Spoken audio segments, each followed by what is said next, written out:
Hungarian Folk Tales. The Little Pig and the Wolves. Once upon a time, there was a little pig who lived in a little house in the middle of a vast forest. The little pig was cooking supper one day when a scruffy wolf knocked on his door.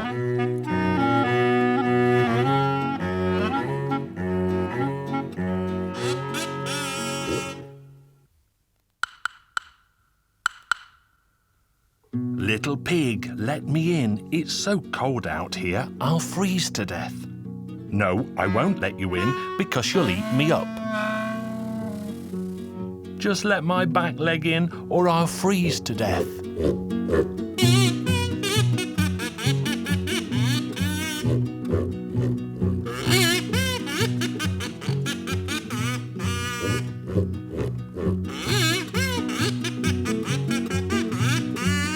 The little pig put a big pot of water to boil on the fire, and then he let the wolf's back leg into the house.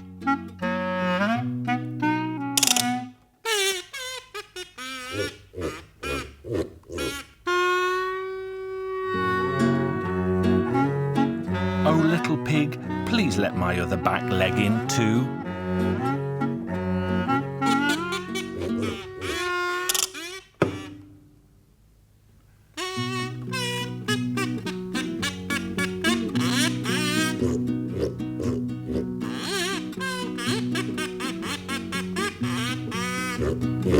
Little pig, please let my two front feet in now. The little pig let the wolf's two front feet in, but the scruffy wolf still wasn't happy. Little pig, please let all of me in, and I promise I won't hurt a hair on your head.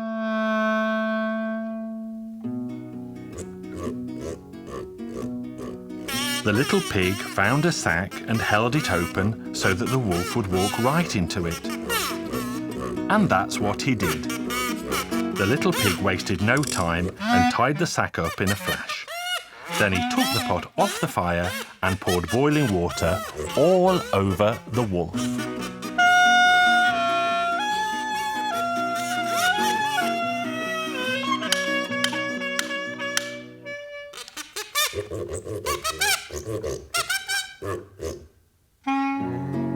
The steaming hot water made the wolf shout, and he wriggled and jiggled until he pushed the sack open.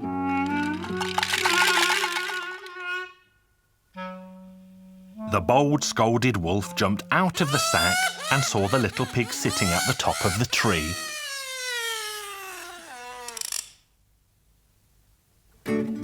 And the wolf ran off to find help.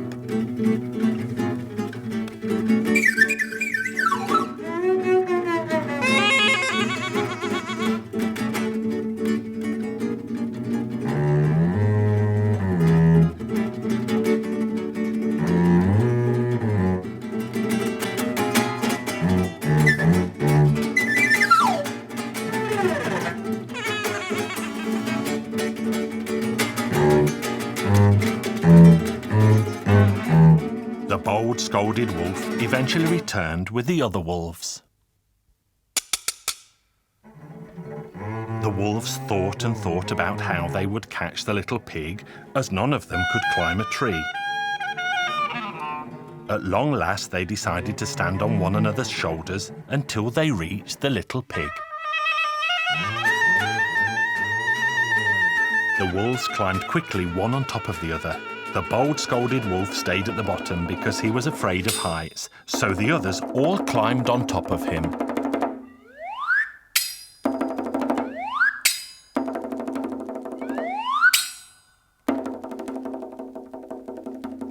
The Tower of Wolves reached up to the sky until they only needed one more wolf on the top.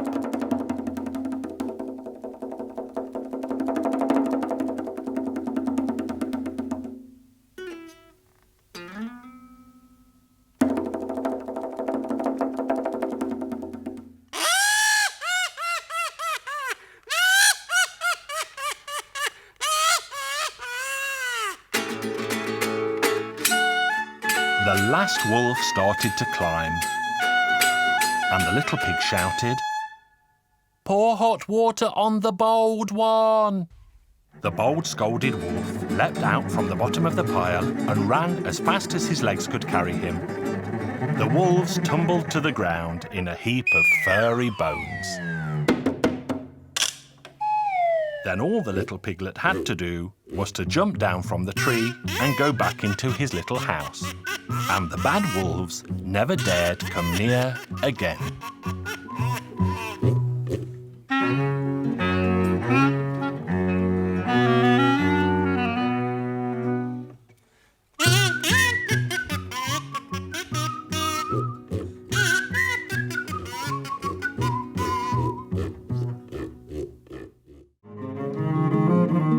Hungarian Folk Tales.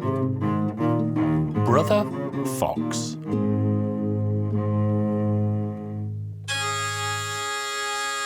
The fox and the wolf were not the best of friends.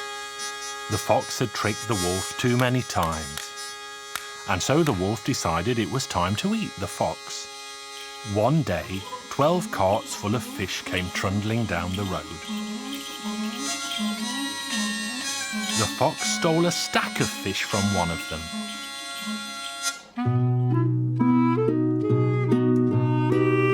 The wolf went to the fox's hole and shouted in, "You know, Brother Fox, I'm going to eat you now because you have cheated me so many times."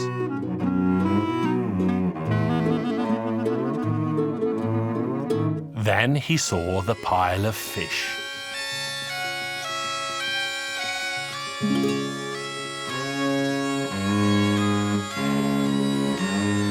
"But give me some of that fish first, Brother Fox." "All right, I'll give you a couple."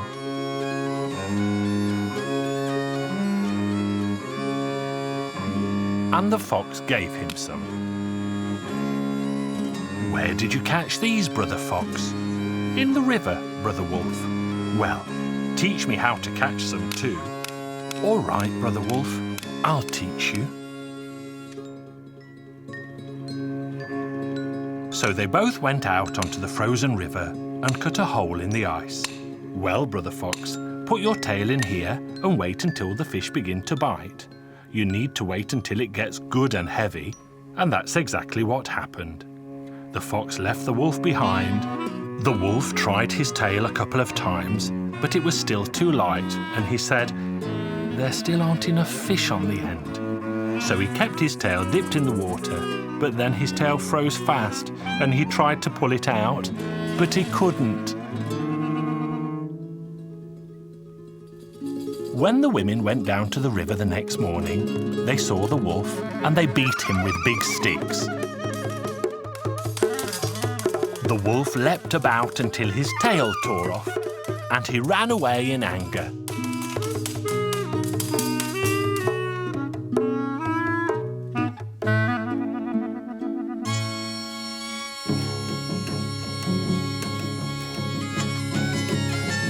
Then the wolf met the fox again. "Now I'm going to eat you, Brother Fox, because you cheated me again. And you can see that I've lost my tail. Why did you keep it in for so long? Were there so many fish on the end that you couldn't pull it out, you foolish wolf? Why did you do it? You know, Brother Wolf, I happen to know about a wedding party in the village. Let's go together and have some fun." And the silly wolf believed what the fox told him. The fox and the wolf went to the wedding party that evening. The farmer had left the barn door open. The fox said, "Don't make any noise, because the people at the party will hear you and kill you." They both started to eat. The fox began to feel very merry, and so he said to the wolf, "Brother Wolf, I want to sing a jolly song." The wolf said, "Don't, or else we shall be killed. Go to the top of the cellar and sing there."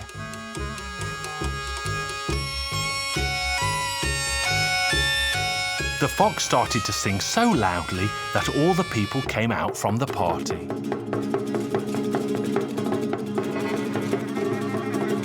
They beat the wolf so badly that he barely survived.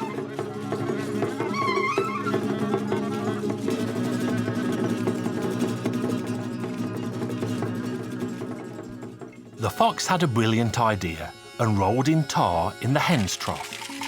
The tar froze on the fox and looked just like bone sticking out of his skin. Then he went to the road where he knew the wolf would pass. He lay in his way and started to groan and moan in pain. The wolf eventually hobbled by. "Now I'm definitely going to eat you up, Brother Fox.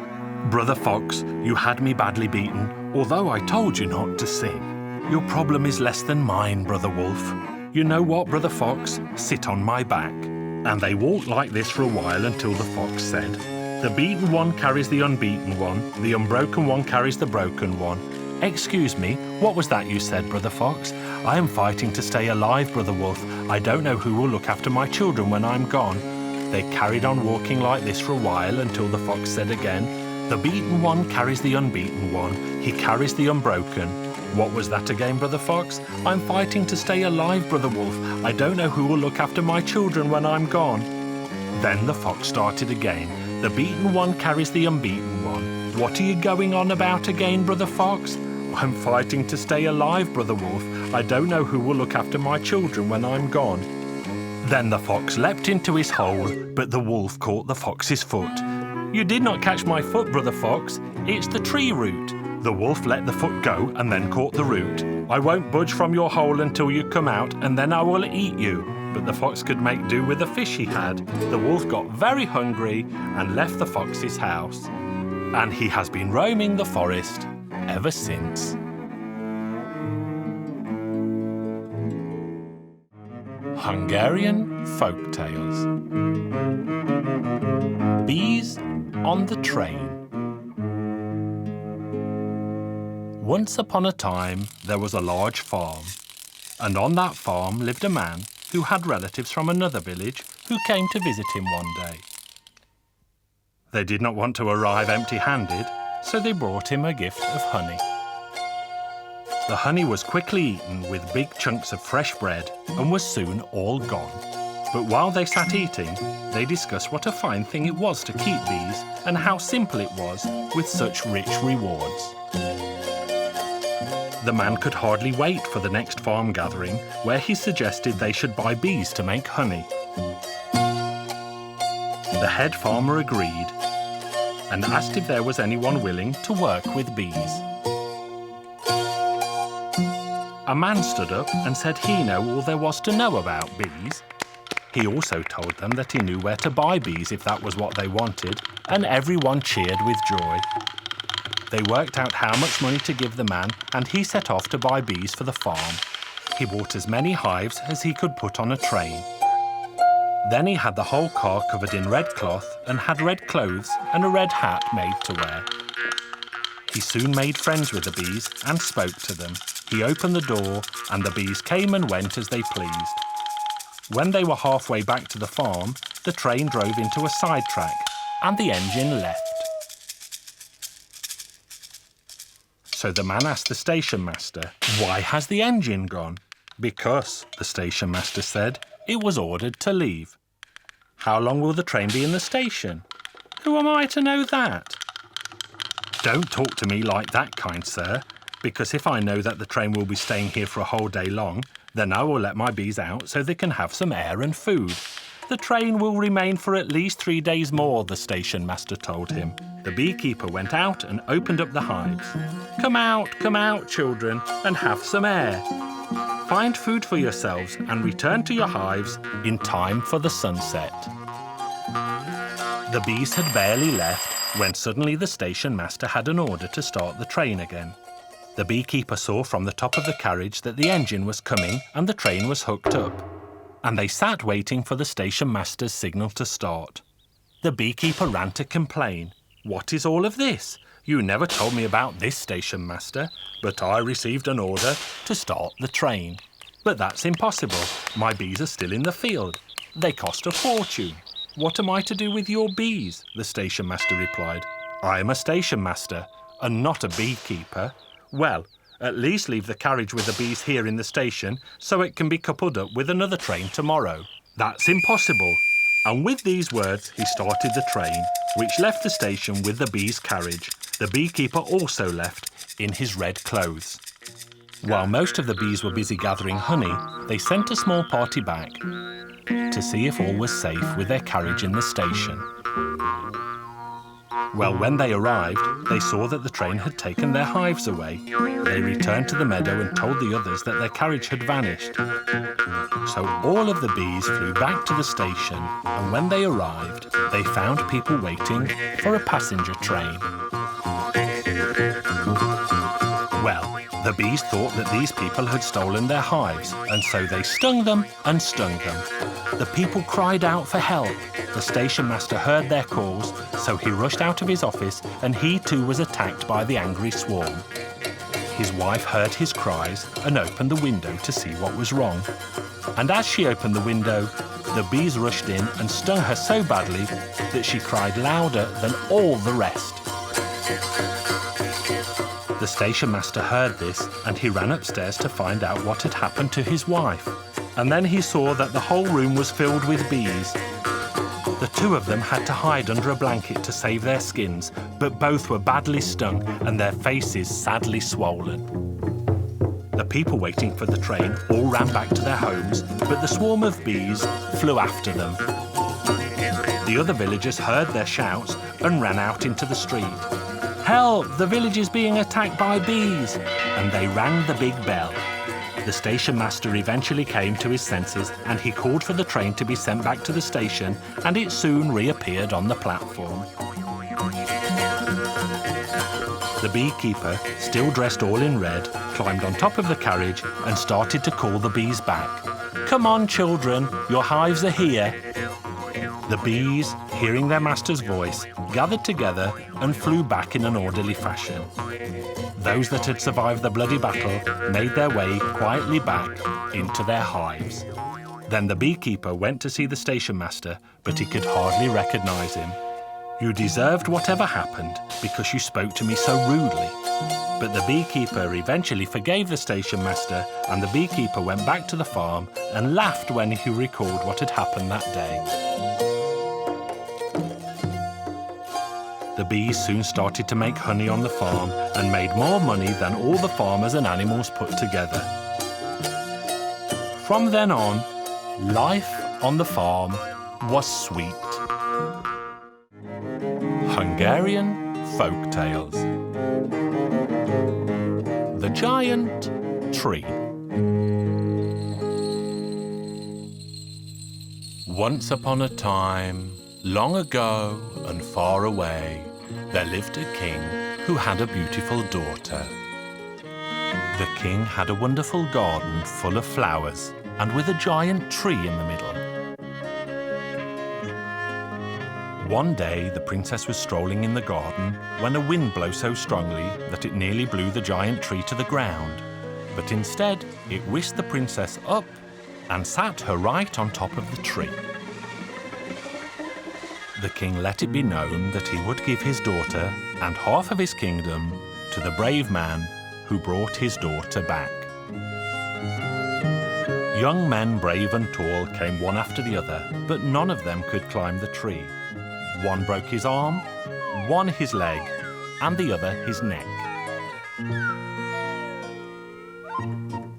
The king had a young swineherd called John.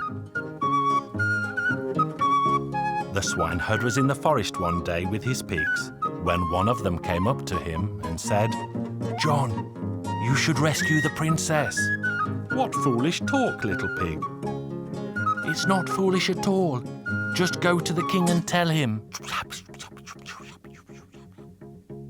So young John went to see the king that same evening. "What's the matter, my boy?" "Your Majesty, I will climb the giant tree and rescue your daughter if you will allow." "I will allow you, John, but if you fall to your death, or else I will have you executed for insolence." "Your Royal Highness, please have a mighty buffalo killed and have 7 pairs of boots and 7 coats made from its thick hide, and I shall return when they are all worn through." John climbed up the tree with an axe, and he climbed as quickly as a cat. He climbed and climbed until he reached the longest branch, and then he crawled as he could no longer walk. When he reached the end of the branch, he jumped on one of the giant leaves, and it launched him up through the clouds like a sprightly frog. The world above was much the same as the one below.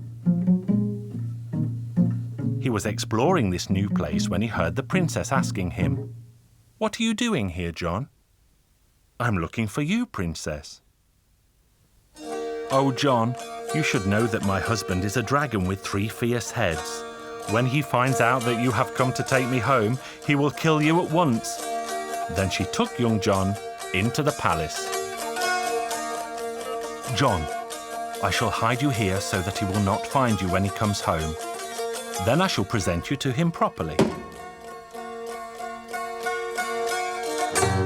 The dragon soon returned home, and he opened the door with his mighty battle axe, and it flew open. "I smell a stranger here. Who was in my home?" "Don't be angry, husband dear. My swineherd climbed up from the earth below to serve me here." "Well, we shall see whether we can use you or not. Take a seat and eat with me." John ate and drank, and so did the dragon. After their meal, the dragon took John to the stables, where he showed him the horses and explained his chores. A young horse lay in the corner in a miserable state. It was thin and very weak, while all the other horses were incredibly fat. The dragon said to John, "Your job, John, is to feed my horses and keep the stables clean. But never feed the young horse anything it wants to eat. If it wants oats, give it hay, and if it wants hay, give it water." So the boy did as the dragon told him. One day the dragon went out to hunt when John was feeding the horses. He stopped for a moment and asked the thin horse, "You poor thing, why are you so thin? You can't even walk." "John, you have a good heart. If you listen to me, you will have good fortune.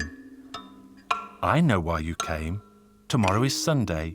Go to the princess and tell her to find out from the dragon where he holds his strength, and then let me know."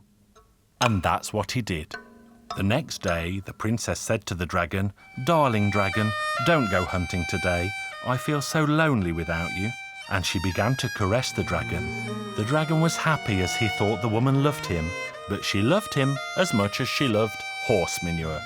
"Dear husband, do not deny an answer to a question of mine." "What do you want to ask, dear wife?"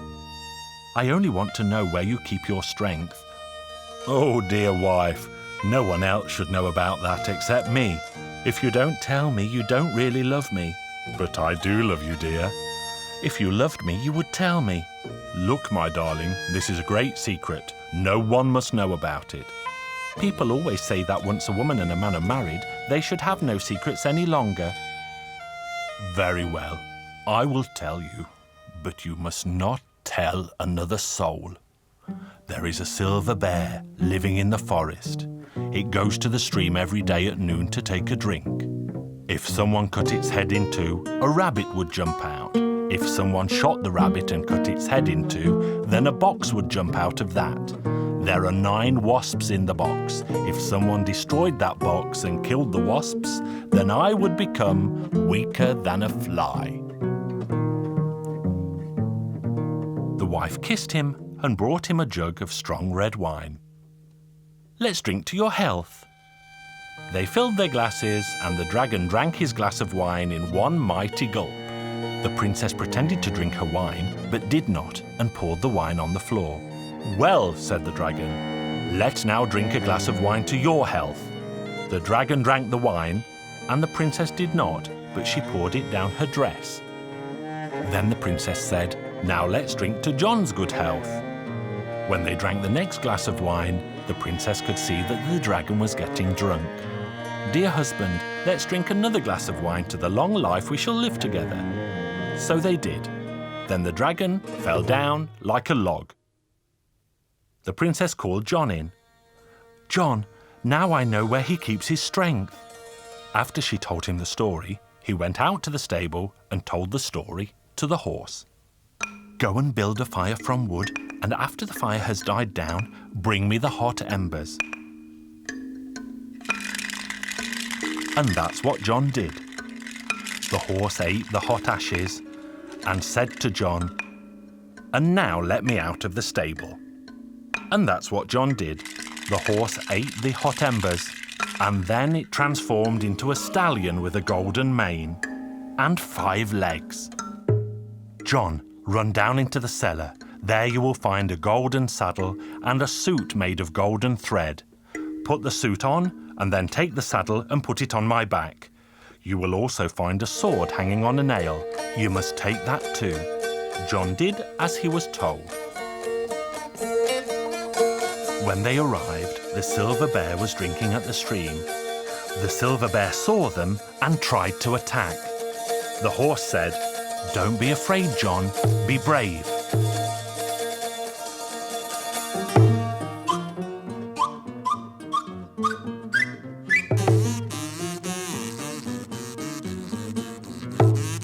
When the dragon's strength was finally crushed, the horse said, "Now let's go home. There is nothing to be afraid of anymore." So back they went and found the dragon lying weak on the floor. "Now both get on my back, because I will take you home."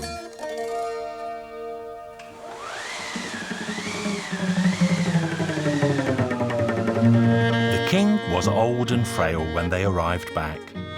John approached him and said, "Your Majesty, I have brought your daughter home." "Here I am, father dear." The princess embraced the king, and they both shed tears of joy. Even brave young John was seen to cry. "John, you will be the king from now on. I give you my daughter, I give you my kingdom, I give you everything I possess." John married the pretty princess, and they both lived happily ever after. Hungarian Folk Tales. The Simple Prince.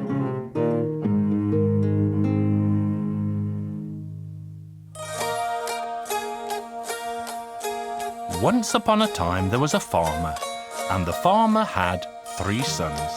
One of his sons was very simple, and he was the youngest. One day the farmer went into the farmyard and saw that someone had scattered the straw all over the place. So he busied himself and tidied everything up.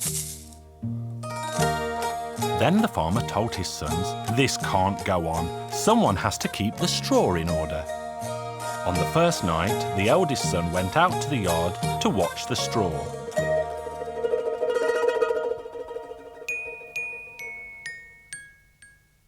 But the boy became hungry and began to eat. All of a sudden, a tiny mouse appeared and sat staring at the boy. So the boy took off his hat and trapped the mouse, but the mouse vanished.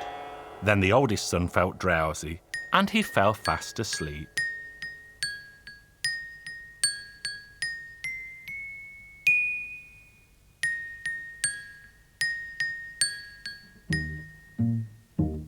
And when he woke the following day, he saw that the straw had been thrown around the yard again.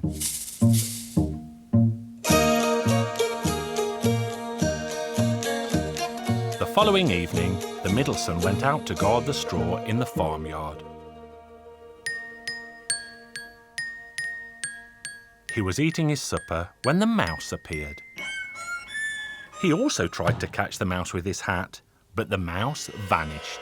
So the boy went to sleep.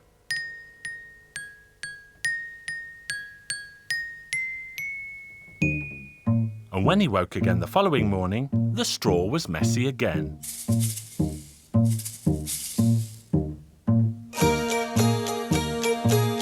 On the third day, it was the youngest son who went to the yard. His elder brothers teased him and insisted that he was too stupid to guard the straw. But young John still went out and sat in the yard. The little mouse appeared and stared at the boy. Then young John saw the mouse and gave it a bite to eat. The little mouse said to him, "Young John, if you are clever and do as I say, the straw will be neat and tidy by morning." A horse comes into the farmyard at night and it kicks the straw around. But you mustn't be afraid. I will give you a bridle and you must throw it around the horse's neck and sit up on its back. So young John did as the mouse had said. When the horse appeared that night, he threw the bridle around its neck and sat high up on its back. The horse tried to run into the straw, but young John held it tight. The horse soon realised that young John was too strong for it and it would never get into the straw. And then all of a sudden, the horse began to speak. "As you were so brave, I shall give you 3 whistles. If you blow one of them, a horse will appear in the blink of an eye with a uniform for you to wear." Then the horse gave him a copper whistle, a silver whistle, and a golden whistle. When he returned home, young John said to his father, "I kept the straw safe, it's still neat and tidy." So then the father addressed his other 2 sons. "You see, you said he was the simplest of you all, and yet he was the only one who managed to guard the straw." The king's beautiful daughter had made up her mind to marry, and she set the following challenge. In front of the castle stood a mighty glass mountain, and on top of that a solitary pine. And on the highest branch there was a slipper that perfectly fit the princess's foot. And the young princess announced that she would marry the man who could bring the slipper back to her. Brave young men from all 4 corners of the land came to try their hand, and young John's brothers went up to the palace to see who would get the slipper. John wanted to join them too, but they refused to take him. Then John had an idea. "You go, my brothers, I shall be there anyway." Then young John blew the copper whistle and a copper horse appeared with a gleaming copper uniform. John put the clothes on, climbed up on the horse and rode towards the glass mountain. When the princess saw him, she sighed and said, "I wish it were him who could pick up my slipper," but he only rode halfway up and back down again. When his brothers got home, they told him what they had seen.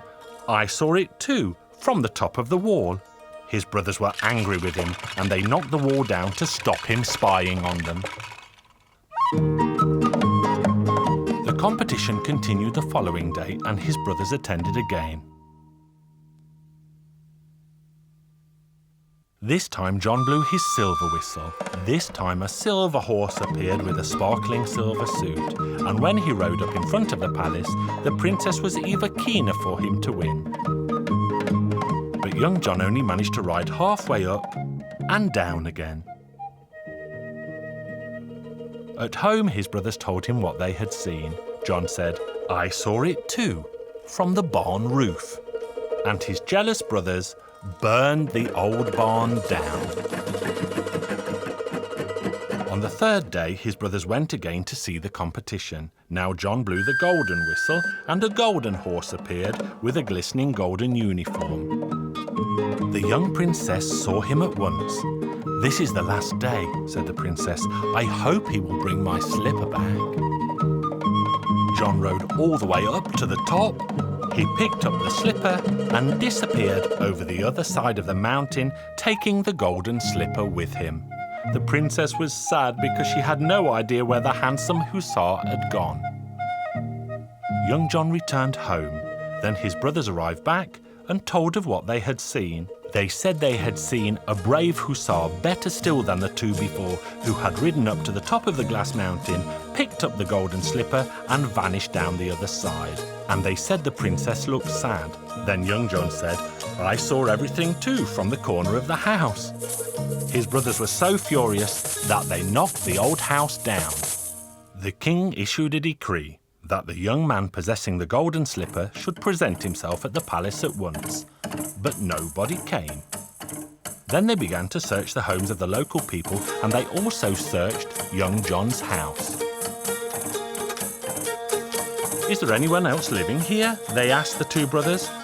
"There is another boy, but he is no more than a simple fool." "That is no matter," they said. "We want to see him too." Young John had a little bag that he always carried wherever he went. They searched the bag and found the golden slipper. His brothers were stunned by the sight and they had no idea how he had come to have the princess's slipper. Then they were ordered to take young John to the palace where he was to marry the pretty princess. The king's men asked John where was the suit he was wearing when he picked up the slipper. Then young John blew all 3 whistles and all 3 horses appeared with all 3 suits. Then young John put on the golden uniform and gave the other 2 to his brothers. Then he presented the slipper to the princess and the wedding festivities began. The wedding party was so very jolly that I think they may still be making merry to this very day.